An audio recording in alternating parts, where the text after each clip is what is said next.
ولا تفسدوا في الأرض بعد إصلاحها وادعوه خوفا وطمعا إن رحمة الله قريب من المحسنين.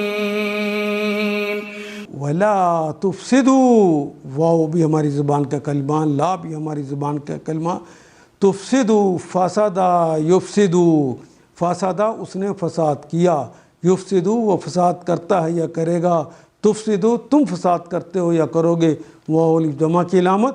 لا تفسدو، واو بھی ہماری زبان کا کلمہ، لا بھی ہماری زبان میں استعمال ہوتا ہے، فساد بھی ہماری زبان میں استعمال ہوتا ہے، فی بھی استعمال ہوتا ہے میں کے معنی میں، الارضی ارض بھی زمین کے معنوں میں استعمال ہوتا ہے. زمین میں فساد برپا نہ کرو، بعد اصلاحہا، بعد پہلے کا عکس ہے، اردو میں استعمال ہونے والا کلمہ ہے. اصلاح کا کلمہ درستگی کے بعد، اصلاحہا اس کی اصلاح کے بعد، زمین میں فساد برپا نہ کرو. دین اسلام نے تو زمین کے اندر اصلاح کر دی ہے، اب اس کے بعد تم اس کے اندر فساد برپا نہ کرو. وَادْعُوهُ، اور اس اللہ کو پکارو، خوفاً حالت خوف میں بھی، وَطَمْعًا اور حالت امید کے ساتھ بھی، امید و رجا کے درمیان رہتے ہوئے اس کو پکارو.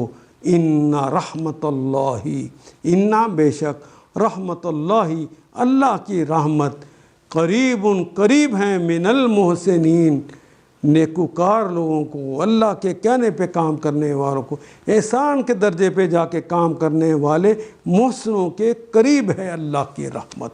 اسے پکارو خوف اور طمع کے ساتھ، امید کے ساتھ. آیت نمبر 56 میں کہا گیا زمین میں فساد برپا نہ کرو، وَلَا تُفْسِدُوا فِي الْأَرْضِ بَعْدَ إِصْلَاحِهَا، جبکہ اس کی اصلاح ہو چکی ہے. اور خدا ہی کو پکارو خوف کے ساتھ اور طمع کے ساتھ، امید کے ساتھ. یقیناً اللہ کی رحمت نیک کردار لوگوں سے قریب تر ہوتی ہے. ان آیات کو ایک دفعہ پھر تلاوت خود کیجیے، عربی مبین پڑھتے ہوئے دیکھیے کیا بات پوری اندر اتر رہی ہے، کیا یہ اردو کے سانچے میں ڈھلتی گئی ہیں عبارتیں. اگر بات سمجھ آنی شروع ہو گئی تو الحمدللہ یہی ہمارا ہدف ہے، اور یہ ہدف پورا ہو گیا. اللہ میرا اور آپ کا حامی و ناصر. الف لام